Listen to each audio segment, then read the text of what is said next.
Independent yon sa Senado.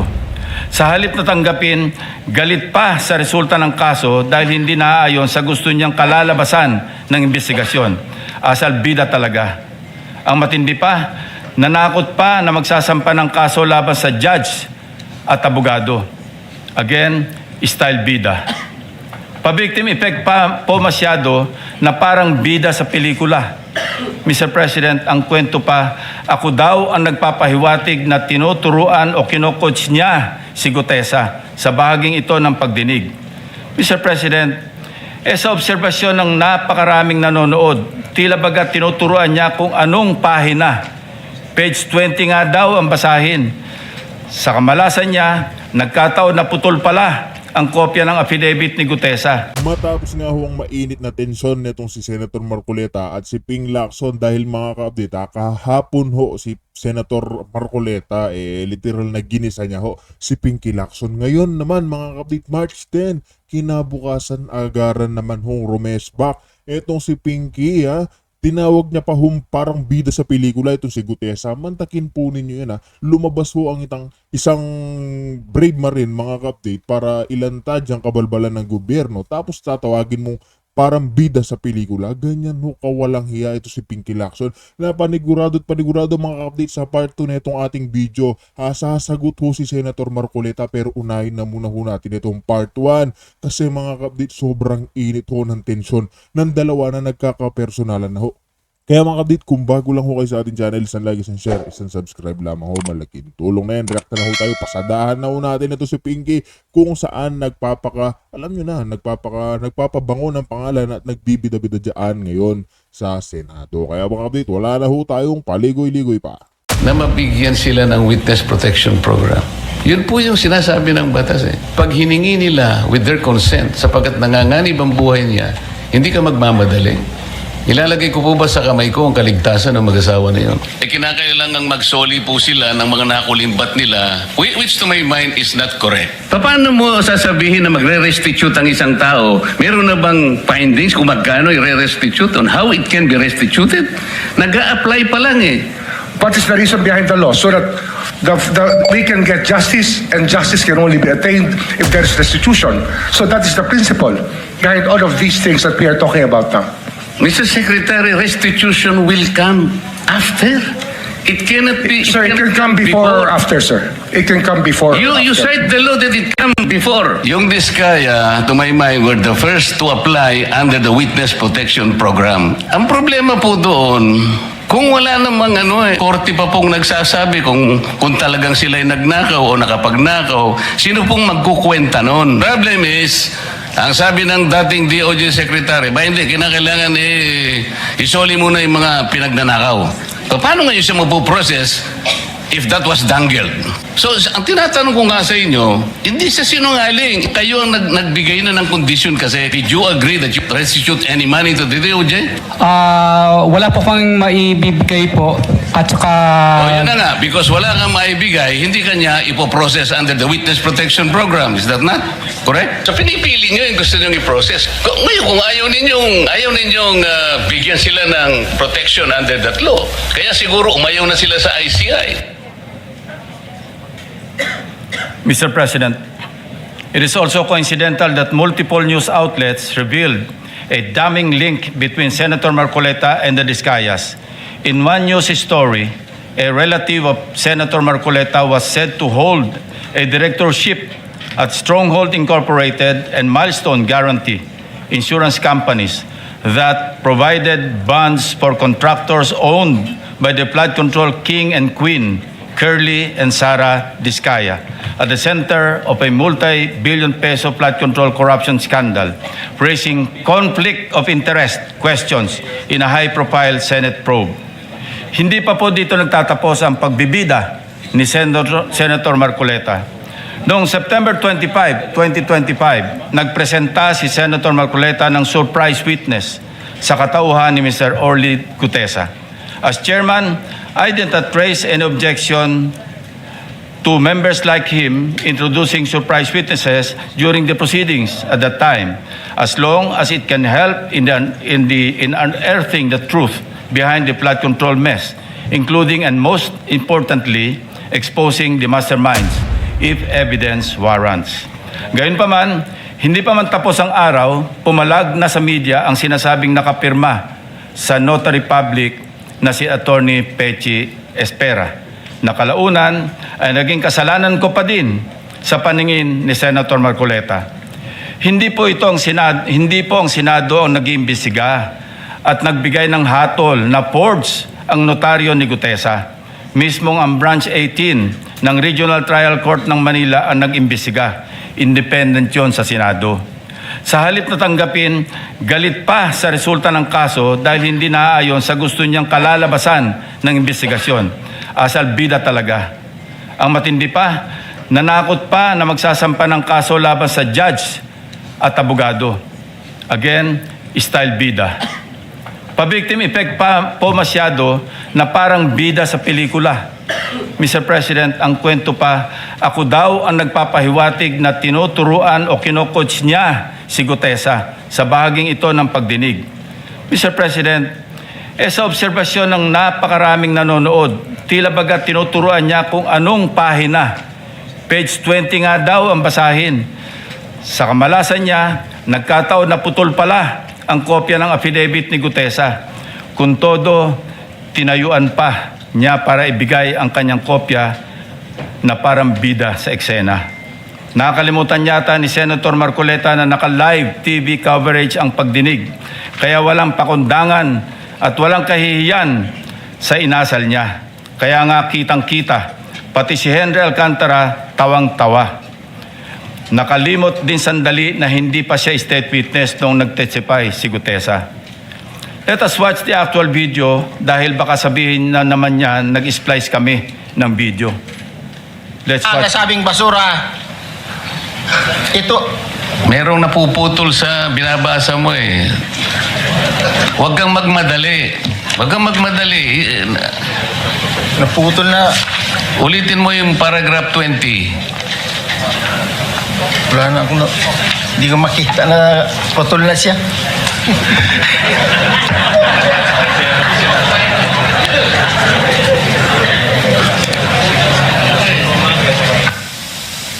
I strongly deny that I made mention of him coaching Gutesa, Mr. President.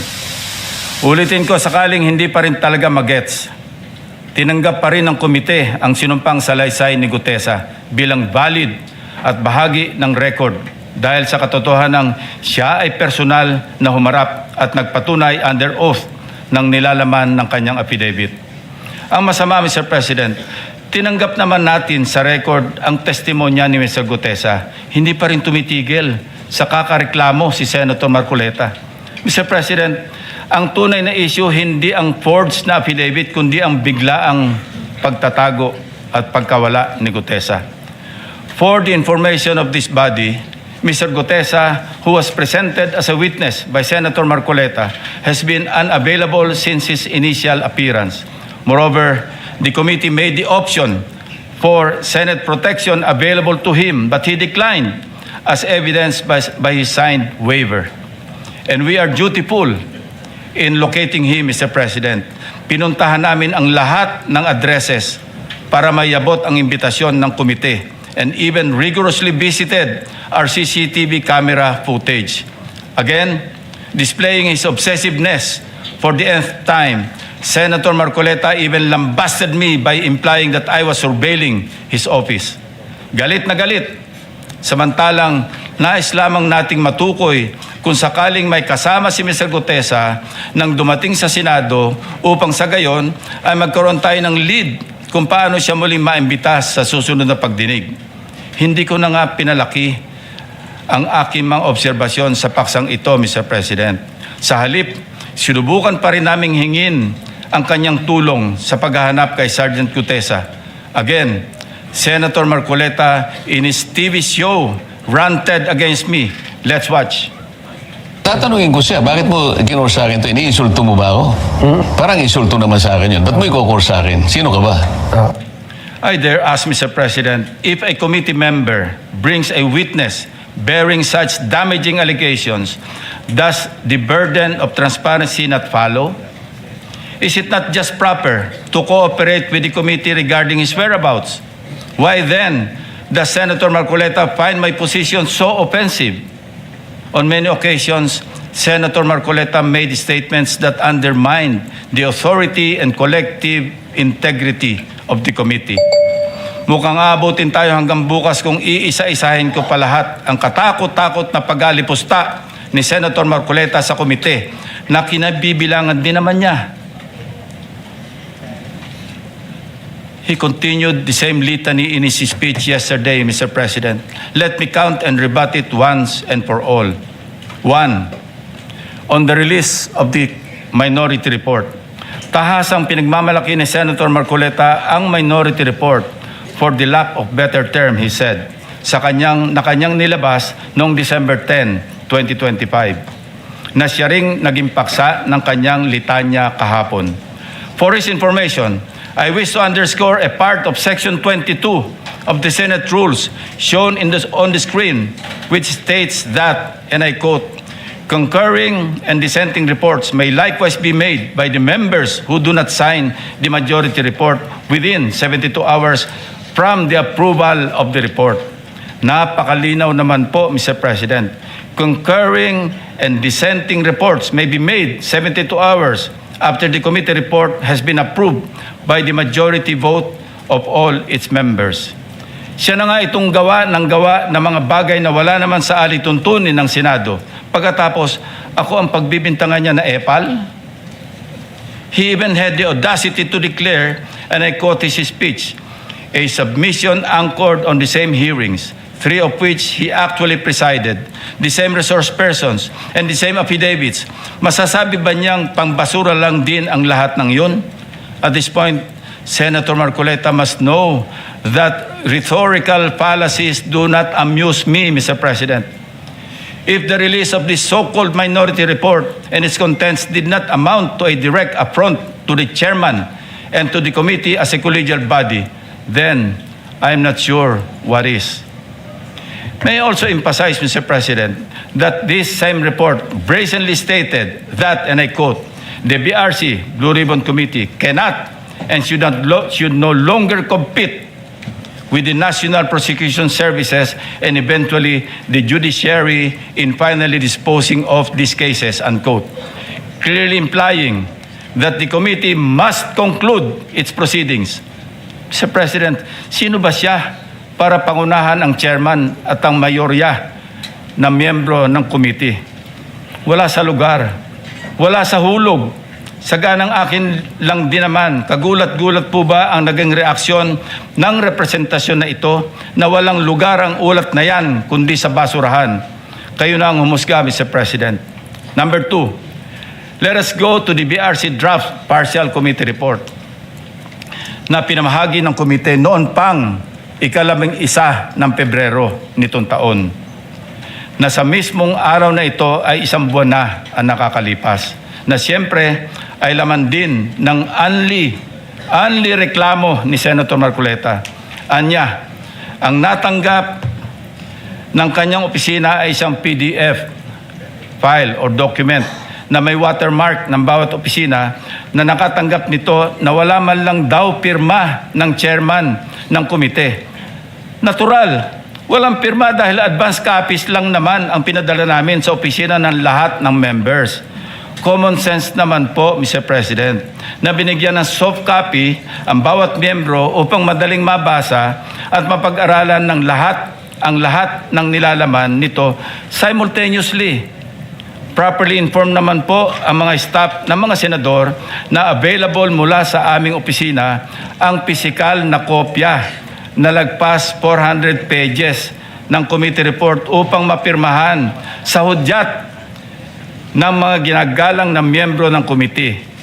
Ang ating inisyatibo upang pabilisin ang tamang proseso ay talagang masama pa rin sa paningin ni Senator Marcoleta. Tulad ng ginagawa din naman ng ibang miyembro ng komite, panay din ang follow-up namin sa kanyang opisina na kung nais na ba niyang pumirma sa printed copy ng report, kahit ay dissent remark ay wala siyang ginawa. Bakit ngayon ay maghahanap siya ng Blue Ribbon Committee report na nakatenga sa kanyang opisina noong 1 buwan pa Incidentally, as of yesterday, only Senator Bam Aquino has affixed his signature on the partial committee report. It goes without saying that I respect each and every member's decision when they will sign the report, if at all. What I despise is Senator Marcoleta's audacity to lie about his inability to sign the same by citing an untruthful reason for not signing, Mr. President. Number 3, pinipilit niya rin na ilabas ko ang listahan ng 67 contractors. He said in his speech, and I quote, in his press release dated August 10, 2025, posted on the Senate website, the BRC chairman disclosed that House members called him and that he had a list of 67 congressmen who are contractors. Yet, he did not summon them to any BRC hearing. Why did he not name them to be fair to the rest of the members of the House of Representatives? Ito po ang tunay na splice, Mr. President. Kung babasahin lang po ni Ginoong Marcoleta ang susunod na sentence, malinaw na malinaw po ito. And I'd like to paraphrase. Lacson clarified that he merely asked a congressman friend from the lower house and that, again I quote, I chuckled and said, I don't have a list. Ulitin ko po, noon at hanggang ngayon, kahit ipagpilitan at isplice ng kung sino, wala akong listahan at wala akong sinasabing may hawak akong listahan ng mga tinuguroang contractors. Wala akong pangalan. Alam mo yung 67 na contractors na naging congressmen or yung congressmen contractors, nakuha ko yan sa isang member ng House noong kasisimula pa lamang ng 19th Congress 2022. Number 4, madin din po ang pag-question ni Senator Marcoleta sa interparliamentary courtesy. He said, and I quote, "This doctrine, Mr. President, which is not even part of our rules, is not absolute." And then he added, if anything, those who occupy the highest offices in the government must be the first to answer, not the last to be asked, unquote. Senator Marcoleta even mentioned, again, and I quote, the members of Congress have no immunity from investigation, subpoena, or public scrutiny, unquote. Mr. President, hypothetically, if the House of Representatives initiates an investigation on Senator Marcoleta's statements of contributions and expenditures, or SOSE, over an alleged discrepancy, would the Honorable Senator stand by his position to disregard interparliamentary courtesy? If his former colleagues were to issue a subpoena, a show cause order, or even a warrant of arrest, would he still argue about the relevance of interparliamentary courtesy?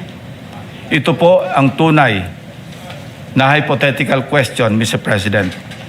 Lest we forget, 2 taon pa lamang ang nakakalipas, siya mismo ang nagsisisigaw sa House of Representatives at nag-motion na i-terminate ang budget deliberations para bigyan ng parliamentary courtesy ang Office of the Vice President. In his words, Mr. President, Parliamentary procedures, Madam Chair, grow from or are enriched by traditions, experiences, and precedents. You may not like the person, you may not like her presence here, but you have to respect the office of the Vice President. That is all, because that is guided by the tradition. Kahapon po, kagaya po na sinabi nila, wala nang pinagtanong sa office of the President, and that is correct. That is in line with that tradition. such hypocrisy, such double standard, such a farce that does not dignify an answer, Mr. President. Incidentally, since I mentioned the SOSE case with the COMELEC in violation of the Omnibus Election Code, kung ninanais ko lamang na ipahamak siya, ay naghain na sana po ako ng Senate resolution calling for an inquiry in aid of legislation para ipatawag ang mga COMELEC officials upang ipaliwanag bakit masyadong delayed ang usaping ito. When the issue of Senator Marcoleta's failure to disclose his campaign contributors in his sources surfaced, our dear colleague tried to clarify the matter.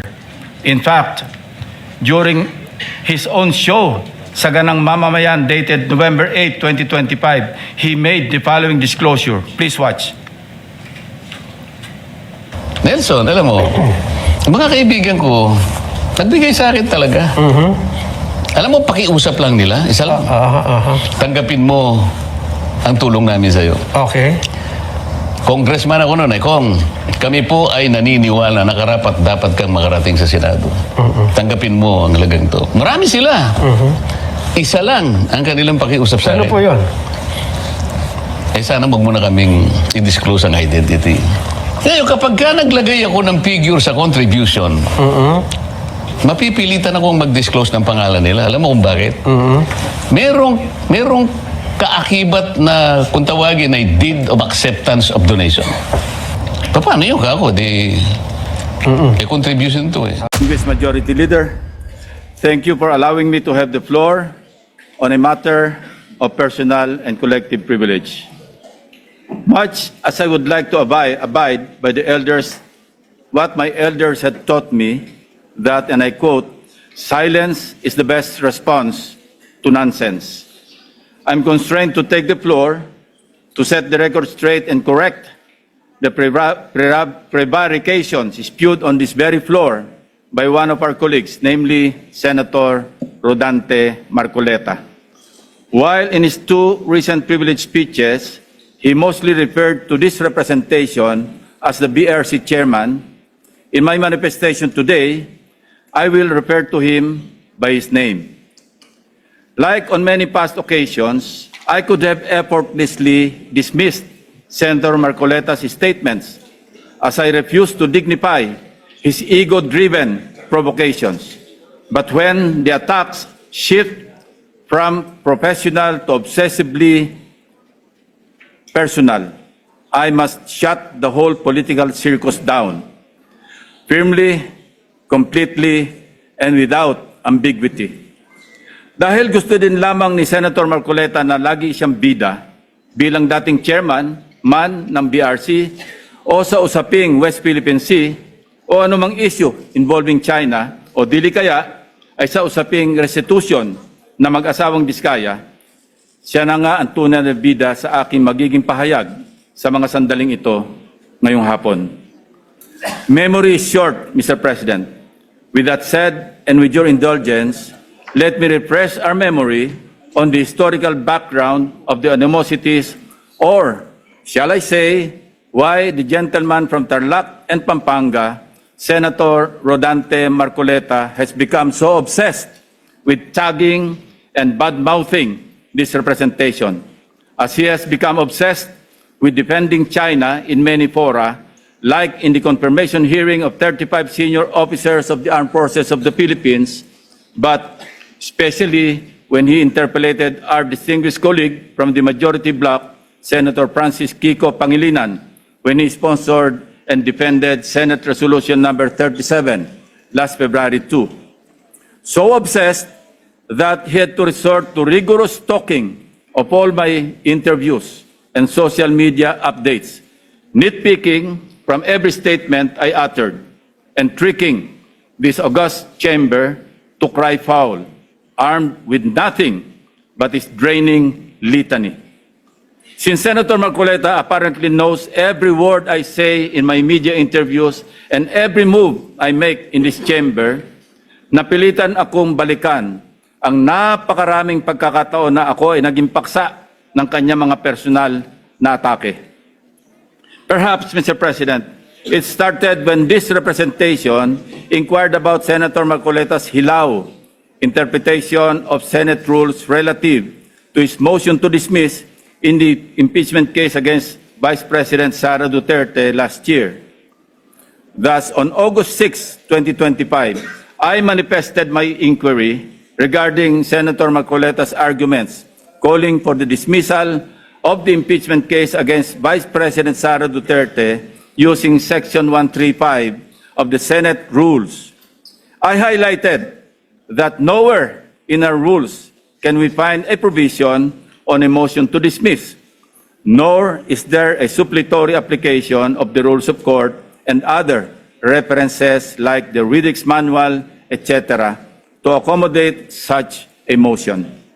I merely raised a parliamentary inquiry into how we can deal with the said motion to dismiss an impeachment case given that we were then constituted as a legislative body in plenary session and not as an impeachment court. It was supposed to be a simple parliamentary inquiry from what I considered then, and I quote, medyo hilaw na interpretation ng ating Honorable Marcoleta, unquote. Ewan ko, Mr. President, simula nang nasopla ko si Senator Marcoleta sa floor, ay tila nagtanim na siya ng poot sa kanyang dibdib. On August 20, 2025, I delivered my first privilege speech entitled Flooded Gates of Corruption to bring to the attention of the Senate and the Filipino people the syndicated corruption in the implementation of flood control projects. Pinaghirapan ko at ng aking team na buuin ang aming mga findings upang maisapubliko ang mga anomalya sa flood control na makakatulong sana sa sinasagawang inquiry in aid of legislation ng Blue Ribbon Committee na noon ay kanya pang pinamumunuan. Ang hindi ko inaasahan, minasama pa ito ni Senator Marcoleta sa pamamagitan ng kanyang TV program noong August 29, 2025. Panoorin po natin ang mga portions ng video.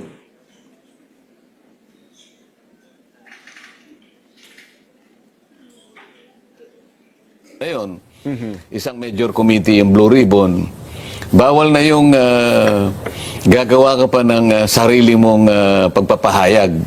Lalong-lalo na kung doon sa pagpapahayag mo, parang uulitin mo yung mga bagay na dapat sana doon na ihayag doon sa naunang pagtalakay. Para may sarili kang expose, may sarili kang version. Oo, Isang major committee. hindi dapat na ginawa pa yun. Kumbaga, kalabisan na yun. Sa tuntunin kasi, bawal na yun. Lalo na kung doon sa pagpapahayag mo, ay parang uulitin mo yung mga bagay na dapat sana ay doon na ihayag sa naunang pagtalakay.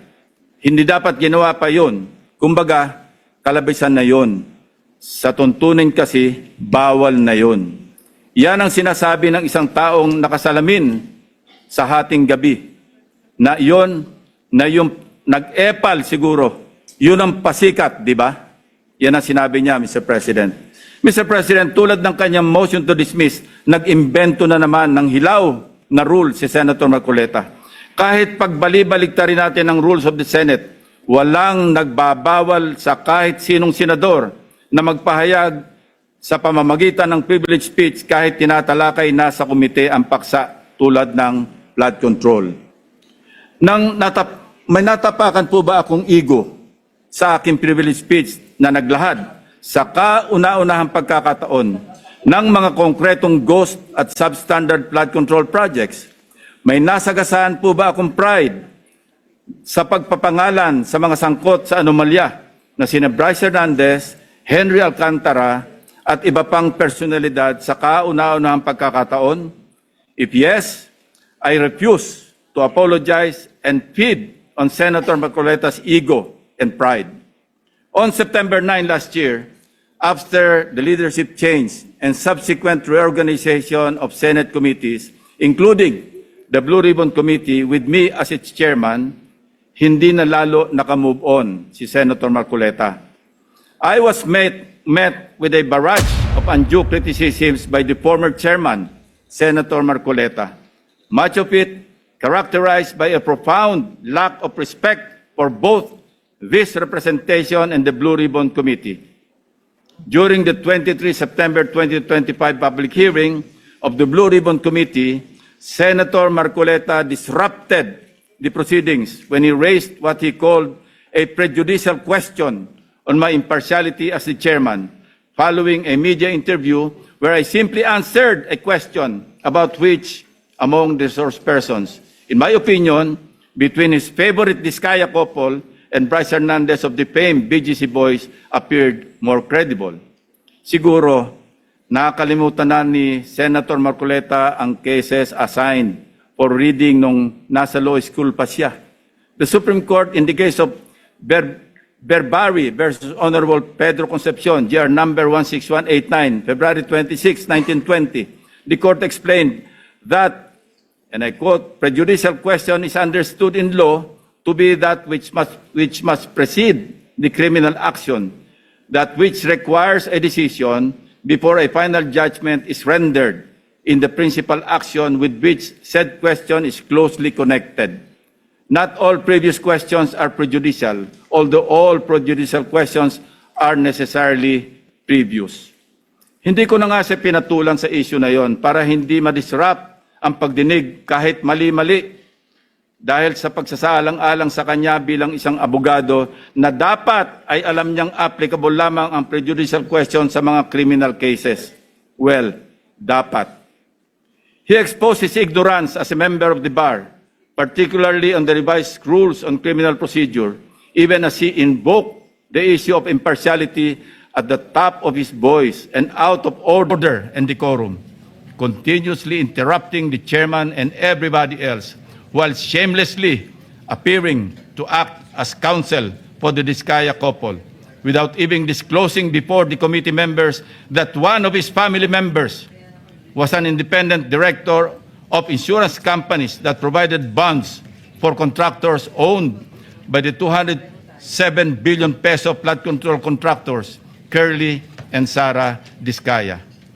Being a non-lawyer, Mr. President, I hate lecturing a lawyer, no matter how low he ranks among his fellow members of the bar, if I may borrow the words of former senior Associate Justice, Supreme Court Associate Justice Antonio Carpio.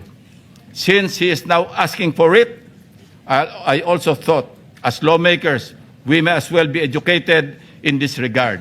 So, let me state for the record the following.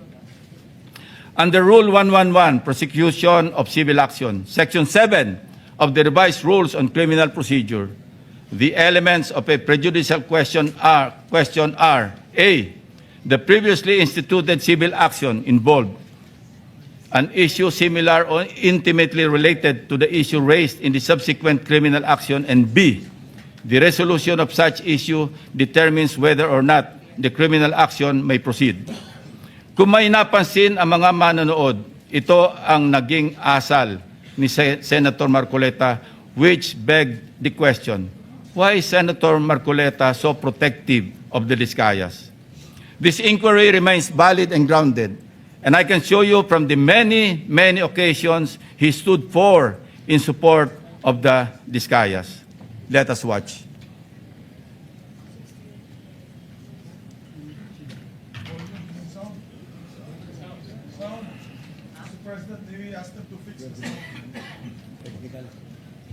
May I ask for 1 minute suspension, Mr. President? Session suspended. The technical department fixed the sound.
continue.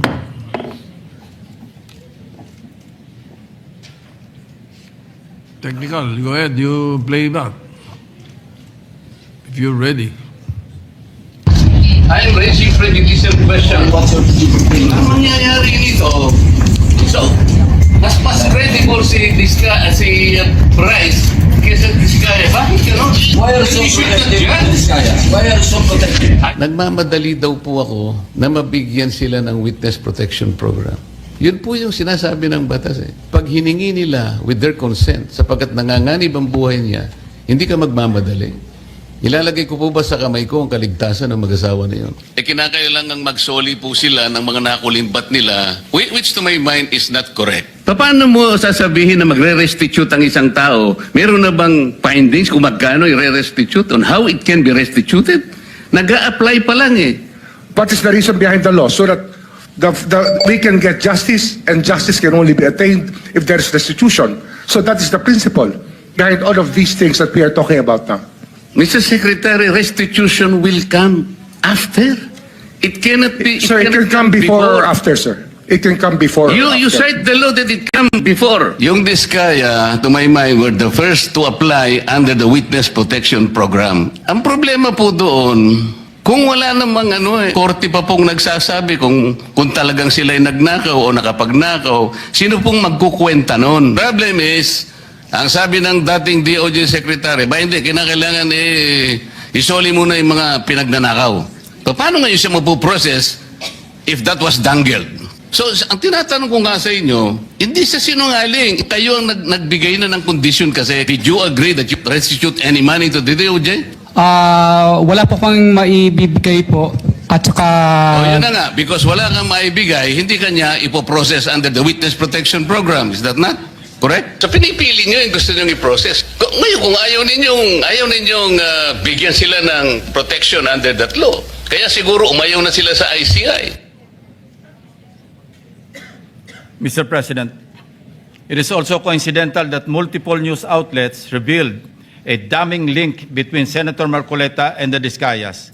In one news story, a relative of Senator Marcoleta was said to hold a directorship at Stronghold Incorporated and Milestone Guarantee insurance companies that provided bonds for contractors owned by the flood control king and queen, Curly and Sarah Discaya, at the center of a multi-billion peso flood control corruption scandal, raising conflict of interest questions in a high-profile Senate probe. Hindi pa po dito nagtatapos ang pagbibida ni Senator Marcoleta.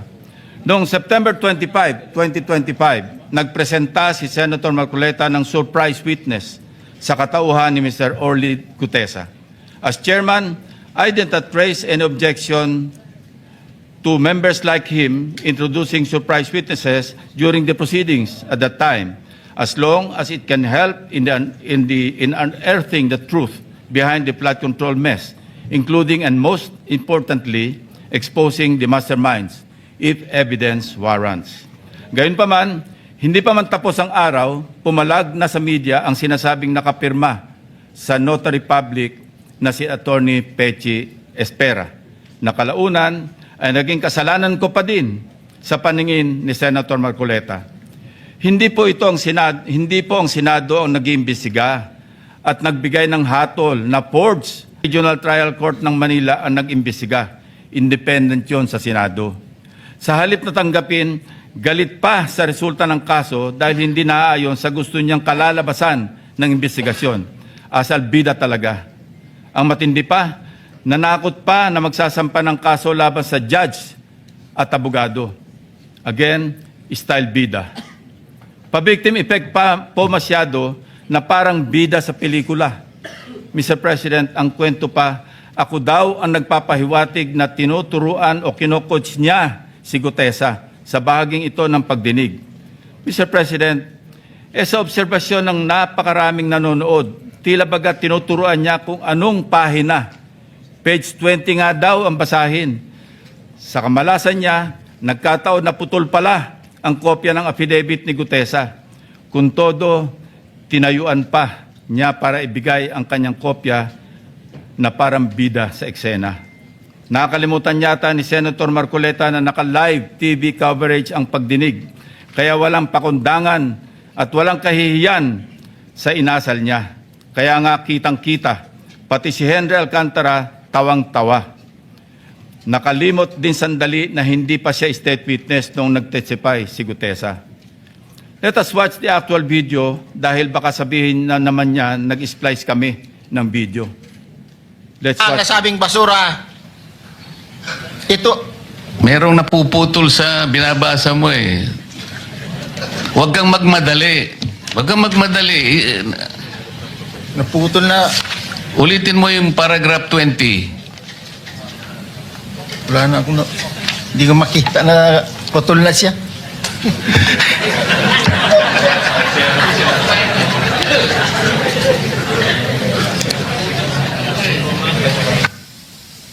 I strongly deny that I made mention of him coaching Gutesa, Mr. President. Ulitin ko, sakaling hindi pa rin talaga magets, tinanggap pa rin ng komite ang sinumpang salaysay ni Gutesa bilang valid at bahagi ng record dahil sa katotohanan siya ay personal na humarap at nagpatunay under oath ng nilalaman ng kanyang affidavit. Ang masama, Mr. President, tinanggap naman natin sa record ang testimonya ni Mr. Gutesa. Hindi pa rin tumitigil sa kakareklamo si Senator Marcoleta. Mr. President, ang tunay na issue hindi ang forged na affidavit kundi ang biglaang pagtatago at pagkawala ni Gutesa. For the information of this body, Mr. Gutesa, who was presented as a witness by Senator Marcoleta, has been unavailable since his initial appearance. Moreover, the committee made the option for Senate protection available to him, but he declined as evidenced by his signed waiver. And we are dutiful in locating him, Mr. President. Pinuntahan namin ang lahat ng addresses para mayabot ang imbitasyon ng komite and even rigorously visited our CCTV camera footage. Again, displaying his obsessiveness for the nth time, Senator Marcoleta even lambasted me by implying that I was surveilling his office. Galit na galit. Samantalang nais lamang nating matukoy kung sakaling may kasama si Mr. Gutesa nang dumating sa Senado upang sa gayon ay magkaroon tayo ng lead kung paano siya muling maimbita sa susunod na pagdinig. Hindi ko na nga pinalaki ang aking mga obserbasyon sa paksang ito, Mr. President. Sa halip, sinubukan pa rin naming hingin ang kanyang tulong sa paghahanap kay Sergeant Gutesa. Again, Senator Marcoleta in his TV show ranted against me. Let's watch. Tatanungin ko siya, bakit mo kinor sa akin ito? Iniinsulto mo ba ako? Parang insulto naman sa akin yun. Ba't mo ikokor sa akin? Sino ka ba? I dare ask, Mr. President, if a committee member brings a witness bearing such damaging allegations, does the burden of transparency not follow? Is it not just proper to cooperate with the committee regarding his whereabouts? Why then does Senator Marcoleta find my position so offensive? On many occasions, Senator Marcoleta made statements that undermined the authority and collective integrity of the committee. Mukhang aabutin tayo hanggang bukas kung iisa-isahin ko pa lahat ang katakot-takot na pag-alipusta ni Senator Marcoleta sa komite na kinabibilangan din naman niya. He continued the same litany in his speech yesterday, Mr. President. Let me count and rebut it once and for all. 1. On the release of the minority report, tahasang pinagmamalaki ni Senator Marcoleta ang minority report for the lack of better term, he said, sa kanyang nilabas noong December 10, 2025, na siya ring naging paksa ng kanyang litanya kahapon.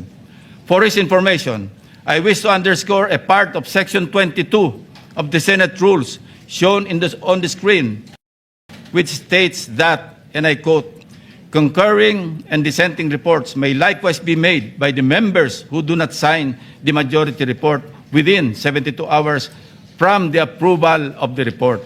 Napakalinaw naman po, Mr. President. Concurring and dissenting reports may be made 72 hours after the committee report has been approved by the majority vote of all its members. Siya na nga itong gawa ng mga bagay na wala naman sa alituntunin ng Senado. Pagkatapos, ako ang pagbibintangan niya na epal. He even had the audacity to declare, and I quote his speech, a submission anchored on the same hearings, 3 of which he actually presided, the same resource persons, and the same affidavits. Masasabi ba niyang pangbasura lang din ang lahat ng yun? At this point, Senator Marcoleta must know that rhetorical fallacies do not amuse me, Mr. President.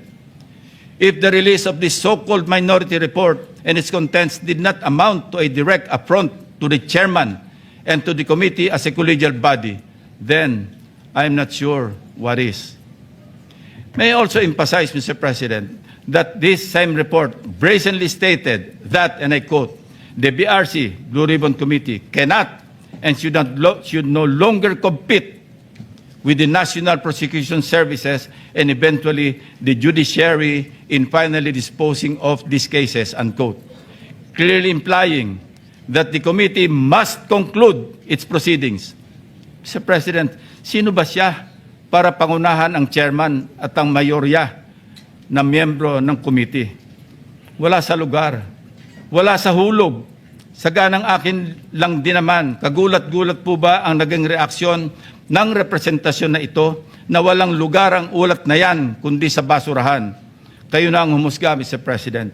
Number 2, let us go to the BRC draft partial committee report na pinamahagi ng komite noon pang ika-11 ng Pebrero nitong taon.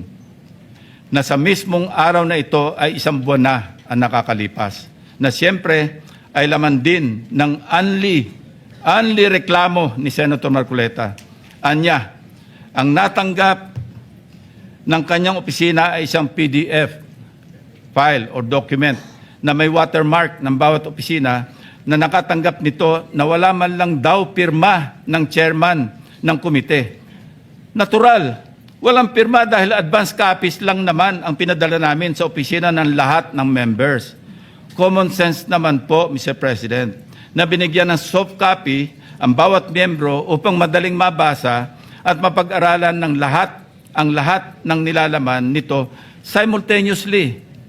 Properly informed naman po ang mga staff ng mga senador na available mula sa aming opisina ang pisikal na kopya na lagpas 400 pages ng committee report upang mapirmahan sa hudyat ng mga ginagalang na miyembro ng komite. Ang ating inisyatibo upang pabilisin ang tamang proseso ay talagang masama pa rin sa paningin ni Senator Marcoleta. Tulad ng ginagawa din naman ng ibang miyembro ng komite, panay din ang follow-up namin sa kanyang opisina na kung nais na ba niyang pumirma sa printed copy ng report, kahit ay dissent remark ay wala siyang ginawa. Bakit ngayon ay maghahanap siya ng Blue Ribbon Committee report na nakatenga sa kanyang opisina noong 1 buwan pa? Incidentally, as of yesterday, only Senator Bam Aquino has affixed his signature on the partial committee report. It goes without saying that I respect each and every member's decision when they will sign the report, if at all. What I despise is Senator Marcoleta's audacity to lie about his inability to sign the same by citing an untruthful reason for not signing, Mr. President. Number 3, pinipilit niya rin na ilabas ko ang listahan ng 67 contractors. He said in his speech, and I quote, in his press release dated August 10, 2025, posted on the Senate website, the BRC chairman disclosed that House members called him and that he had a list of 67 congressmen who are contractors. Yet, he did not summon them to any BRC hearing. Why did he not name them to be fair to the rest of the members of the House of Representatives? Ito po ang tunay na splice, Mr. President. Kung babasahin lang po ni Ginoong Marcoleta ang susunod na sentence, malinaw na malinaw po. Eto, and I'd like to paraphrase. Lacson clarified that he merely asked a congressman friend from the lower house and that, again I quote, I chuckled and said, I don't have a list. Ulitin ko po, noon at hanggang ngayon, kahit ipagpilitan at isplice ng kung sino, wala akong listahan at wala akong sinasabing may hawak akong listahan ng mga tinuguroang contractors. Wala akong pangalan. Alam mo yung 67 na contractors na naging congressmen or yung congressmen contractors, nakuha ko yan sa isang member ng House noong kasisimula pa lamang ng 19th Congress 2022. Number 4, madiin din po ang pag-question ni Senator Marcoleta sa interparliamentary courtesy. He said, and I quote, "This doctrine, Mr. President, which is not even part of our rules, is not absolute." And then he added, "If anything, those who occupy the highest offices in the government must be the first to answer, not the last to be asked," unquote. Senator Marcoleta even mentioned, again, and I quote, "The members of Congress have no immunity from investigation, subpoena, or public scrutiny," unquote. Mr. President, hypothetically, if the House of Representatives initiates an investigation on Senator Marcoleta's statements of contributions and expenditures, or SOSE, over an alleged discrepancy, would the Honorable Senator stand by his position to disregard interparliamentary courtesy? If his former colleagues were to issue a subpoena, a show cause order, or even a warrant of arrest, would he still argue about the relevance of interparliamentary courtesy? Ito po ang tunay na hypothetical question, Mr. President. Lest we forget, 2 taon pa lamang ang nakakalipas, siya mismo ang nagsisisigaw sa House of Representatives at nag-motion na i-terminate ang budget deliberations para bigyan ng parliamentary courtesy ang Office of the Vice President. In his words, Mr. President, Parliamentary procedures, Madam Chair, grow from or are enriched by traditions, experiences, and precedents. You may not like the person, you may not like her presence here, but you have to respect the office of the Vice President. That is all, because that is guided by the tradition. Kahapon po, kagaya po na sinabi nila, wala nang pinagtanong sa office of the President, and that is correct. That is in line with that tradition. such hypocrisy, such double standard, such a farce that does not dignify an answer, Mr. President. Incidentally, since I mentioned this SOSE case with the COMELEC in violation of the Omnibus Election Code, kung ninanais ko lamang na ipahamak siya, ay naghain na sana po ako ng Senate resolution calling for an inquiry in aid of legislation para ipatawag ang mga COMELEC officials upang ipaliwanag bakit masyadong delayed ang usaping ito. When the issue of Senator Marcoleta's failure to disclose his campaign contributors in his sources surfaced, our dear colleague tried to clarify the matter. In fact, during his own show, Saganang Mamamayan, dated November 8, 2025, he made the following disclosure. Please watch. Nelson, alam mo, mga kaibigan ko, nagbigay sa akin talaga. Alam mo, pakiusap lang nila. Isa lang. Tanggapin mo ang tulong namin sa'yo. Okay. Congressman ako noon, Kong, kami po ay naniniwala na karapat dapat kang makarating sa Senado. Tanggapin mo ang lagang to. Marami sila. Isa lang ang kanilang pakiusap sa Ano akin. po yun? Sana wag mo na kaming i-disclose ang identity. Ngayon, kapag ka naglagay ako ng figure sa contribution, mapipilitan akong mag-disclose ng pangalan nila. Alam mo kung bakit? Merong kaakibat na, kung tawagin, ay deed of acceptance of donation. Paano yun ka ako? Contribution to eh. Hindi, sabi niya, binigay ko nga sa'yo, contribution, pero utang na loob mo sa akin yan. Ituring mo na lang na utang, sabi niya, di ba? Loan. But when he was issued a show cause order by the COMELEC, he tried to backtrack on his arguments by saying that he received those contributions when he was not yet a candidate, as defined by the decision of the Supreme Court. I guess Senator Marcoleta and his legal team thought they were being smart by being technical about when these contributions were made. Pero nakakatawa, Mr. President, wala nang mas lilinaw pa sa sariling pag-amin ni Senator Marcoleta. Tumanggap siya ng pera para magkaroon siya ng utang na loob sa mga taong yon. Isang maliwanag na admission against interest, ang sabi nga ng mga abogado. Bilang isang abogado, dapat alam ni Senator Marcoleta na dahil dito ay shoot siya sa balde sa kasong indirect bribery and the reason of their office, kahit walang pangako na particular act or omission sa nagbigay ng pera. Bakit nga ba hanggang ngayon ay hindi pa rin nilalabas ng COMELEC ang resolution ng SOSI case ni Senator Marcoleta? Number 4,